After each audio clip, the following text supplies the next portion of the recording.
Today in Conversations That Convert, we're talking about 3 steps to a high-quality annual marketing plan for builders. We are on part 5, and this is all about capturing leads. Welcome to Conversations That Convert. Each week, Rick teams up with industry experts to tackle practical strategies in lead generation, marketing, and sales for remodelers, home improvement companies, and custom builders. From practical tips to deep industry insights, we cover everything you need to grow a stronger, smarter business. Brought to you by Builder Lead Converter, your perfect sales assistant. Hey everyone, welcome to Conversations That Convert. Welcome, Drew. How are you doing today? Hello, Rick. I'm doing great today, the first week of 2026, so I'm excited. Happy New Year to everyone else out there. This is a series that we started in 2025 in December, but idea here is that we're at the beginning of the year and we are all about planning for success. And so the program we're talking about here today is again, 3 steps to a high quality annual marketing plan for builders. Capturing leads seems to be a pretty popular topic, wouldn't you say, Drew? Yes, I believe it's one of the most important ones. One of the most important and definitely one of the most talked about, but more so than just capturing leads, we want to give you a high return on investment marketing plan for builders. And the thing that you see out there a lot, especially now, is just scrolling through my Facebook feed yesterday, and I see all these different companies out there promising to capture all these great leads and these high quality people, and they don't get paid unless you actually sell. And it's like, oh, if it was only that easy, if it was only that easy. So we're going to get into some of the nitty gritty of lead capture. But remember, this is part 5. There are 4 other parts before this. I highly recommend you listen to those, because if you don't do parts 1 through 4 correctly, part 5, you're not going to be happy with the results that you get. So we're making an assumption. We're building this from the foundation up. We're getting into the point now where we're talking about the finishes and, you know, more or less dotting the I's, crossing the T's, because this is really the last part of the process. But everything you do before this really determine if it's going to be successful or not. So let's start out, Drew. I think our first topic we're going to get into is videos. Videos have really come on the scene. TikTok, I guess we will credit TikTok, and then YouTube, and then to a lesser extent, probably Meta, which would be Facebook and Instagram, where videos have become really the go-to medium for, I'm going to say, digesting information. So whether that is seeing what your friends are doing and, you know, in an update, or looking for a product or service, or just a how-to, and maybe just ingesting your news instead of reading, people are looking at videos today. But I think the important thing for videos, as we're going to discuss here today, is number 1, you have to look at, before you produce any sort of videos, is answer the question, what are your goal? What's your goal, or what are your goals? And then what we found is that there's 3 types of videos based on the goal or goals that you're after. So Drew, let's get into it first. The first type of video, which is, this is an awareness video. Right. This is just a video where you're introducing your company and your services for your local market. But can you and do you have an example to show us here today, or are we just going to talk about awareness videos? I don't have an example prepared right now, but if you check the previous episodes we had, you should find a specific episode where you can find different templates we are using, and you can search for it into the description, because we're going to add that right there. Okay. All right, great. So what would you give us a few tips on awareness videos? Okay, so the awareness videos, you need to understand that the goal of this type of videos is for you to introduce your company and the services that you offer to your local market. And this type of videos here is not about selling. It's just about being visible, being recognizable at the same time. And I would say that for awareness videos, you should actually track some metrics as well, as for whatever you are doing in metrics in marketing, because what you don't track, you cannot improve. So for the awareness, I would suggest to track the reach metric, because this will tell you how many unique people saw your content. Another important metric, it will be video views, especially the 3 second and the 10-second views, as well, of course, as the watch time, because this can tell if people are staying and spending time watching the video or are just scrolling away.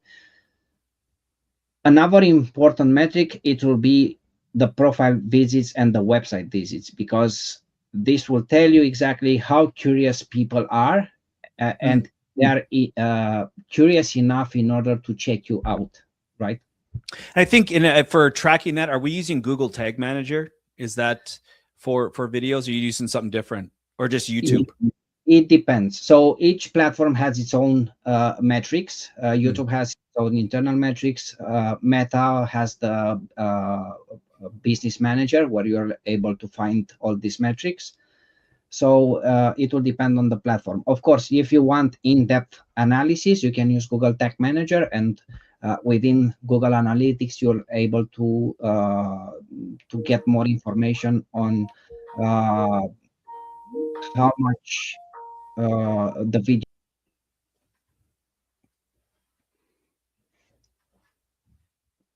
So, Drew, you were talking about analytics, more or less tracking awareness videos, and different platforms have different analytic tools where you can see how effective they are. But you mentioned one thing that's really important too, I think, is tracking not only how many views the video is getting, but are people curious enough to go back to the website to check out Yeah, your offer?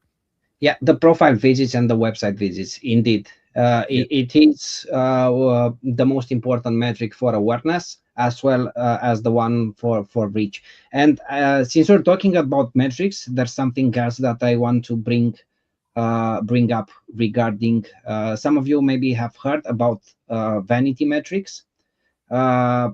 Some of the vanity metrics can be considered the likes, the reactions, and the follower count, because it looks good to have a high number of followers, but that doesn't mean automatically that the marketing is working. Mm. And also, let's say that a video with 5,000 views, it can produce no website visit, and it that means it's less valuable than a video with 100 views that sends homeowners to your website. I'm not saying the follower count is not important, but it is a vanity metric. Keep in mind, so if you have 20 followers on your page, um, would you take somebody in consideration with 20 followers on the page, or if he has like 10,000 followers, would you trust him more? That's a Mhm. question for I mean, for me, personally speaking, I definitely look at the guy that has 10,000 followers and think, oh, he must be a higher authority in whatever Mhm, topic that I'm looking for than the person with 20. However, a lot of that's just if I'm only on the platform, right? So if I mhm. have a video on YouTube and maybe I've only got 20 followers on YouTube, but if I use it as a reel, say on my Google business profile or my Facebook or Instagram account, it's not going to care what the videos are on YouTube. It might get some good traction in one of those platforms too. So it's just a matter. I think you want to get that video out to as many different platforms as possible. LinkedIn is another one of them, going after business to business. I could look at that, but get it out to as many platforms as possible just to get for the reach. Correct? Yep, Yeah, exactly. Not and I, just and I about the, but keep in mind, people are spending multiple platforms, so you don't know exactly at what hour they will spend time on one platform. So you need to be present on all the platforms, so you can make sure you have multiple opportunities to show up in his feed, Mhm. right? So it can be top of mind when he's thinking of someone to work with.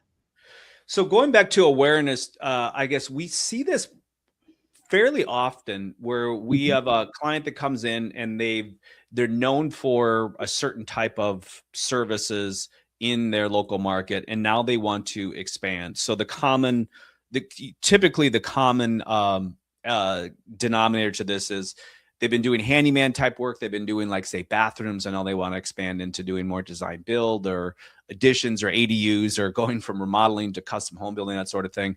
And so this is the type of video, this awareness video is a great way to create that believability.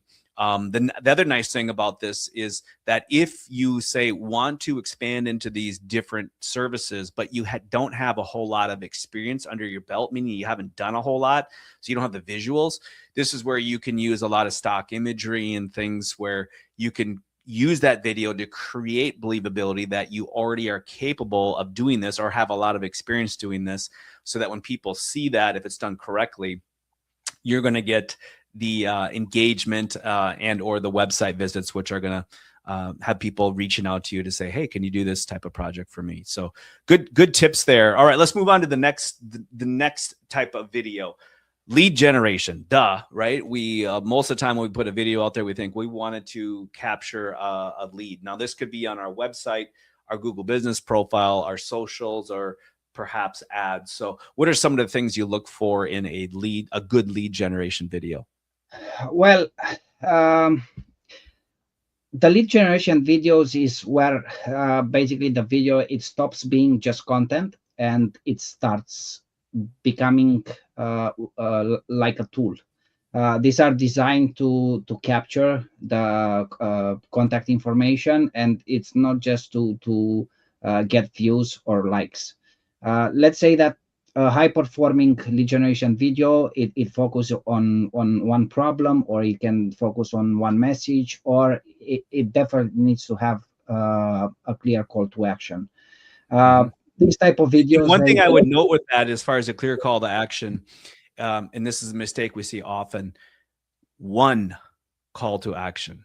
Don't tell your lead to do more than one thing. Keep it simple, because you can create paralysis by analysis. If you say, well, call us or visit our website or download this, whatever it is, if you tell them to do more than one thing, you're in for trouble. So one clear call to action. Yeah, that's right. Definitely. You don't want to confuse him with giving too much direction. So what I was saying, that this type of videos, it would be it should be short form videos, and it's ideally to be between, let's say, 20 seconds and up to 60 seconds, so they can be also used as reels. You can have like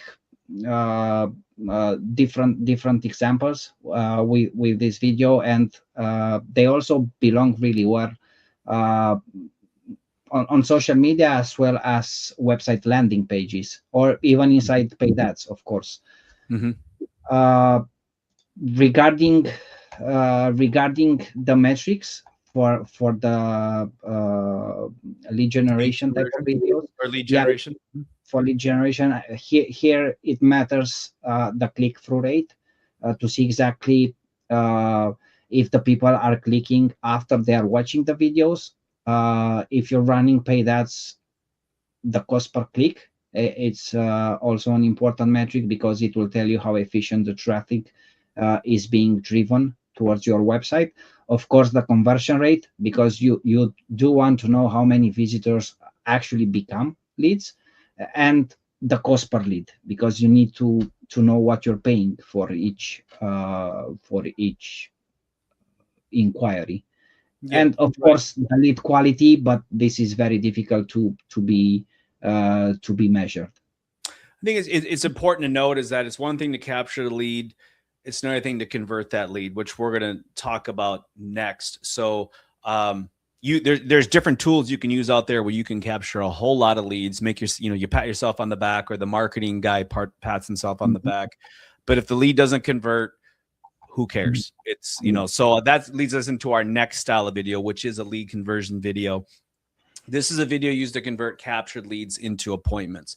Now, one thing I want to mention this year before you share a few pointers on this is that I do talk to a few builders out there that says, hey, wouldn't it be great to have videos that I could use that would go from step to step in my sales process, or my design process, or my estimating process?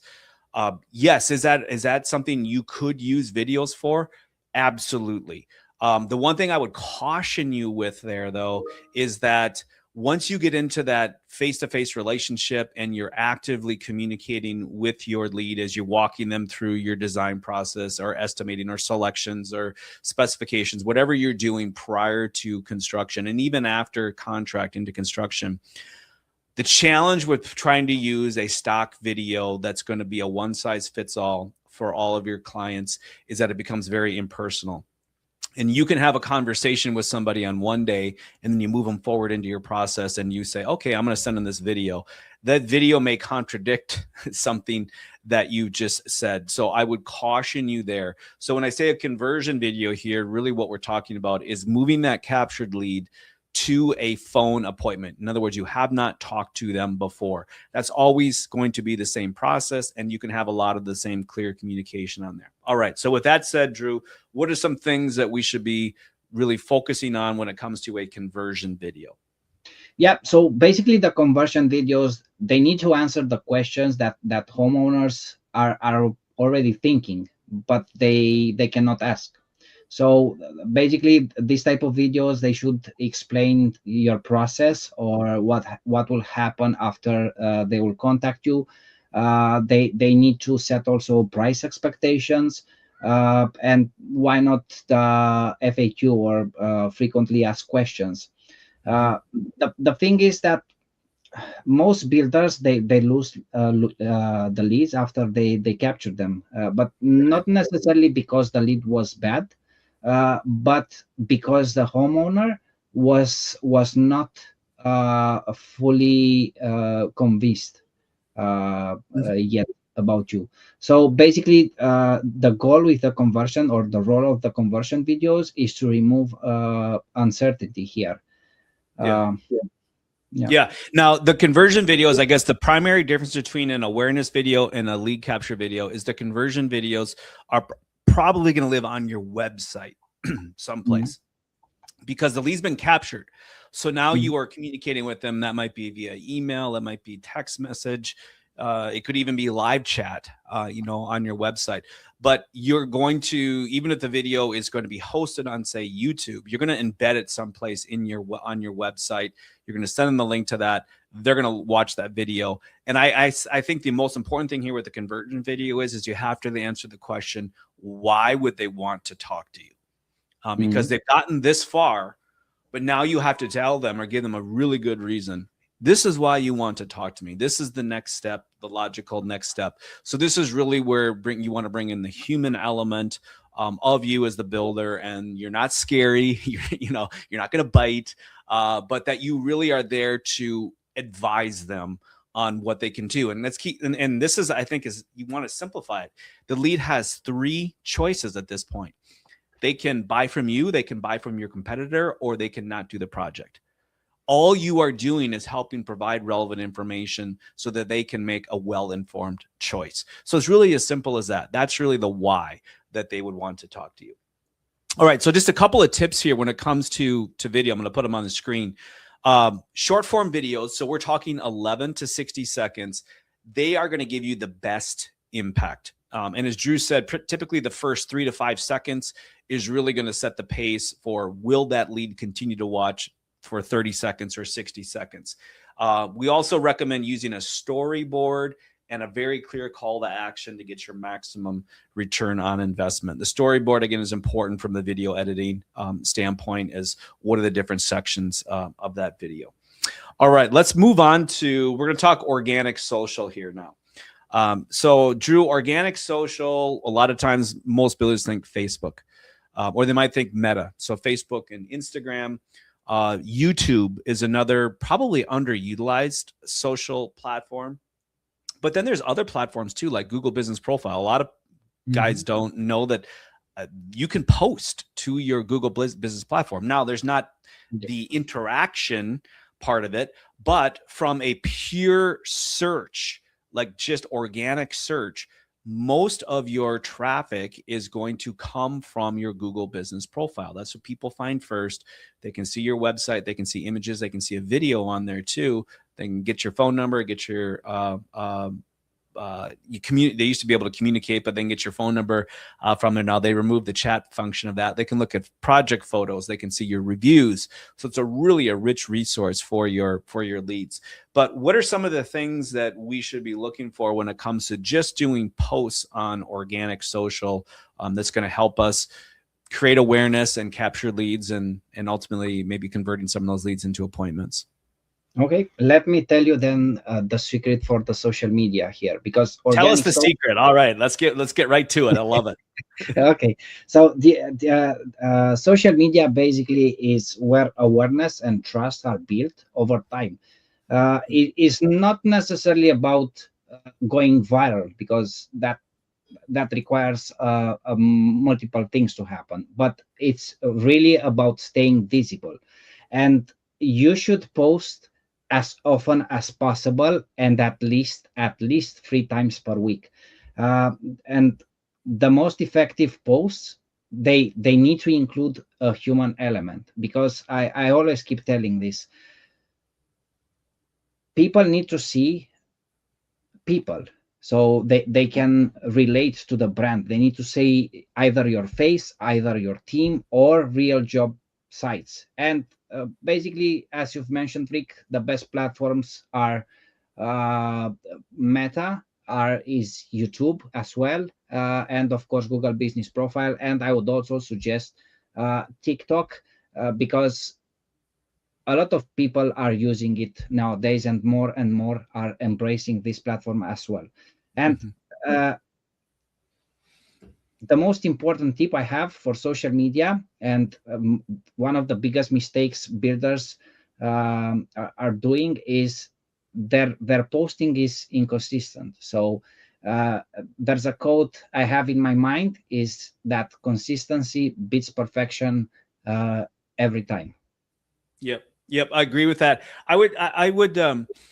Uh, I think everything you said is spot on. I think that's social media has really been sort of just a big question mark for builders for many, many years. And still to this day, it's like, how important is it? Well, I can tell you this, it's like, it's probably not top 3 of most important things from a marketing platform to use. So should you be spending a ton of time on social media if you don't have your website right, or you don't have you're not utilizing search engine optimization, or you don't have a good follow-up program in place, or long-term nurturing, or referral outreach, or getting reviews outreach. You want to focus on all of those first before you spend a whole lot of time, energy, or money on social media. But it does have its place. And like you said, there are some people that want to follow you. They want to get a weekly email or a monthly email newsletter. Okay, that's fine. So yeah, you send that out. There are some people that would rather follow your Instagram feed or your Meta feed, or maybe your YouTube channel, or your Google Business Profile, whatever it is. So you're just meeting them with where they're at. But one of the things that I think is so critical for builders is just to understand what you can expect from social media. And I would say, don't expect a whole lot. It's simply a tool. Like you said, it's awareness, where people can be aware of what you got going on. And I also think that where a lot of builders fall down is they try to put on this professional persona, and they try to have everything look pristine and perfect. Meanwhile, we live in a very a very fallen world, right? Where that's not how business works. And so I would say, be as transparent as possible. If there's certain things, like you have core values in your business and you're really proud of those and you want to live your life around those, put those out there. We just saw one of our clients where we put out a social media post like that, and I saw it, and it's like, hey, this has like a 10x engagement, where it's the builders saying, this is what we stand for. And it was a 10x engagement versus a post that wasn't like that. So be transparent. If you have good things that happen, great, let's celebrate them. If you have not so good things that happen, put it out there. Be transparent. Be as real as possible. That's what people are looking for when it comes to that human touch. I'm going to show a couple more tips on here. You've already mentioned them, Drew, but you said 3 times a week. Check. Okay, I've made a note there. Try to boost at least weekly for maximum reach. So you're going to put out 3 posts per week. Pick one of them and boost it. And if you have one that you're going to have a good human touch on it, that's the one I would recommend. And you already mentioned it here, adding that human touch to your post. You maybe can't do it on everything, but this is including not only you as the business owner, your staff, your subcontractors, your interior designers, your tradespeople, suppliers, whatever it is. Use everybody that to add that human element. Very, very important. All right, we're going to wrap up the call today here, or the podcast today, with paid ads and paid social media. So full disclosure here, a lot of guys think this is where you should start. And what I have tried to convey to builders is that this is where you finish your marketing plan. You've got to get everything else done correctly before this, because this is where you're going to spend the most amount of money, and you're probably going to have the lowest return on your investment. So everything else needs to be really ramped up and operating properly before you get to this point. This is sort of like the top of the pyramid, if you will. All right, so we're going to talk about, first and foremost, third-party lead platforms, Angie, Thumbtack, and I'm sure there's a lot of others out there. My personal opinion, House Pro is another one. My personal opinion is that if you are a design, build, remodeler, or home builder, and you're trying to sell projects from, say, $50,000 and up, is that these platforms are a waste of your money and a waste of your time following up with them as well. I would not spend a nickel on these. Now, if you are doing lower end stuff, home service type work, handyman type work, absolutely you can get business off of this, but not for higher end work. So then that leads us to Google. So Drew, Google, we have local service ads, we got AdWords, we got YouTube, and then we have Meta. We have Facebook or Instagram. Give us a few thoughts on advertising on these platforms, what we should be watching out for. Yeah, I guess the paid ads is the place where builders either scale or they don't.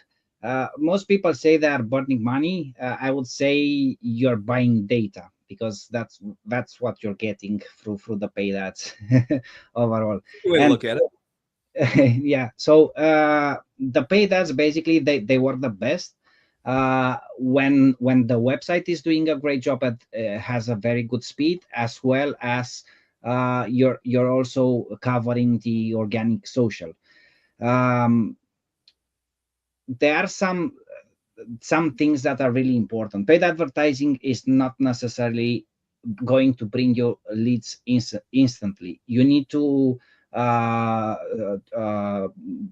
before spending a lot of money, you need to understand that you need data in order for the algorithms to understand what your target audience is, where are they spending, and when they are spending time on the platform, so they can show you they can give you the proper leads. Also, what is really important with paid ads is you need to test everything. You need to test the videos, you need to test headlines, and of course, if there's a possibility, you need to test also offers. You need to basically to shut down or to kill what doesn't work, so you can scale or optimize what is working.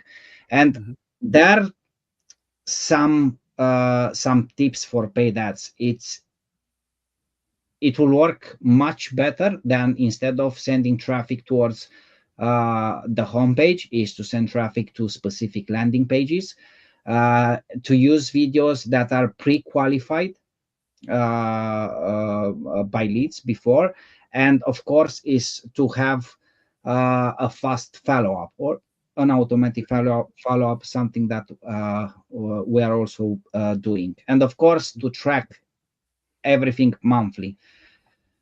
I think so. I'm going to go back to reiterate a couple of things here. I'm going to put this on the screen as well. So test. Yeah. And you need about 90 days to know if the campaigns are working. So I like that thought. It's like you're buying data here, but 90 days to know if campaigns are working. We always have a threshold, like for every platform you're going to advertise on, you are going to have to spend a minimum of $1,000 per month. So that means Meta, $1,000, Google, $1,000, which might include AdWords and or YouTube, to get enough engagement. track everything, review monthly. But really what you want to do, I think, Drew, correct me if I'm wrong, but you want to look at this in about 90-day quarterly, every 3 months. You really want to take a hard look on where you're at with your ads, if they're performing, and if they're not, you want to make updates. If they are, right, if it's working, don't just keep going, right? Run it as long as until it's not working, right? That's how you handle ads. Exactly. And we suggest 90 days because using the same videos and the same headlines over and over, you'll get into a phase what we call in marketing an ad fatigue, because people, you'll be showing to the same audience and they'll get tired of seeing the same thing and they will just keep it, and that would mean that your costs will increase considerable, and of course you're not going to get any more leads. You need to change something. Last question on that. How many campaigns would you suggest running at the same time? Like let's just say Meta or Google. With $1,000, I need to be honest here, you'll not be able to have a lot of campaigns. So I would suggest to have Google Ads, search campaigns, and of course performance campaigns, because you'll be able to show your ads from multiple platforms like YouTube as well, like on the Gmail. So you'll be able to touch multiple channels from Google, and for Facebook also. It all comes to testing. You need to test traffic campaigns, leads campaigns, as mentioned, with different headlines, with different creatives. So I would suggest to have, to answer your question, a minimum of 2 campaigns. It all depends on the budget you are willing to spend. The higher the budget, the more the chances are to find the proper campaign and the proper audience. And of course, having somebody that knows what they're doing, because there are a lot of people that are just wasting money or not identifying the proper data you need to. Yes. And I think that's what I want to end the podcast on, is that if you're out there and you think you're going to go spend $300, $400, $500 a month on Meta or Google AdWords and think that it's going to help you, you're pretty much just throwing your money away. You're not getting enough data. You don't get enough engagement. You don't really understand. You're never going to get to your target audience. And I think that's where 2 things I see right now when I talk to builders is that most ad agencies out there, or marketing agencies, whatever they want to call themselves, is that they don't understand the business, and they want to treat you as a home builder or design build remodeler the same way they might treat a plumber or a dentist or a chiropractor, because these are all the different types of industries they serve. So they don't understand the sales cycle. They don't have the right offers. And you can see that where you'll burn through a whole lot of cash. You're going to get dismal results. So number 1, you got to work with somebody that knows the industry. And then number 2, make sure you have the appropriate budgets and also the appropriate expectations. It takes time. And you look at everything in about a 90-day window. So I know, Drew, and I guess we'll leave it with this. 6 months is probably, if you're going to invest in ads, make sure you've got 6 months worth of capital set aside to really do a good job in your campaign. And the higher the price point you sell, think about this too, is that you might generate a lead in month 4, but that lead may not buy for another 8 months. So, I mean, you could be looking at 12 months before you really start selling some of those leads. So what you're doing now with that ad campaign, you may not see the benefits of it for, another quarter or 2 until you're actually in conversations. And that goes back to what you said. It's the follow-up, it's the follow-through, it's the long-term nurturing, it's the value building, it's the trust building. That's the key. So if you just are running ads on the front end and now you generate these leads and then you do your initial follow-up, it's like, oh, they don't respond, they're crap leads. Well, they may not be crap, but they may not be ready to talk. And majority of leads we know are not ready to talk.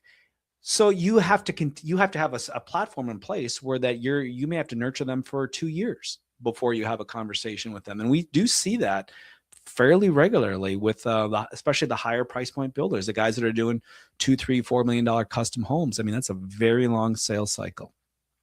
Yeah.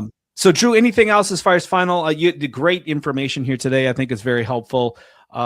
the idea here is, yes, you should be doing these things. However, make sure you're doing them correctly. You're measuring them, and you have a partner. If you're going to go out and hire a partner like us or anyone else, make sure they know the industry. They know what to measure. And more importantly, they have a plan in place that once the lead is captured, to get them to that phone call and convert them into, that viable, hopefully qualified lead. Yes, that's correct, Rick. So as a summary, I guess we can say that organic search, it builds trust over time. Paid ads, they create a predictable lead flow. And basically, the builders who win on the long term, they use both, and they have clear goals and, of course, realistic expectations. And I will end with, marketing is not magic, it's a system. Mm-hmm. Yep, absolutely. Thank you so much for joining us today. And if you would like to see how we could help you attract, capture, and convert high quality leads so you too can pick and choose your clients and jobs, go ahead and click on that schedule a call button below. I'd be happy to learn more about your company and see if we might be able to partner with you. So for my brothers and sisters in Christ, may the grace of the Lord Jesus Christ, the love of God, and the fellowship of the Holy Spirit be with you all always. We'll see you next time on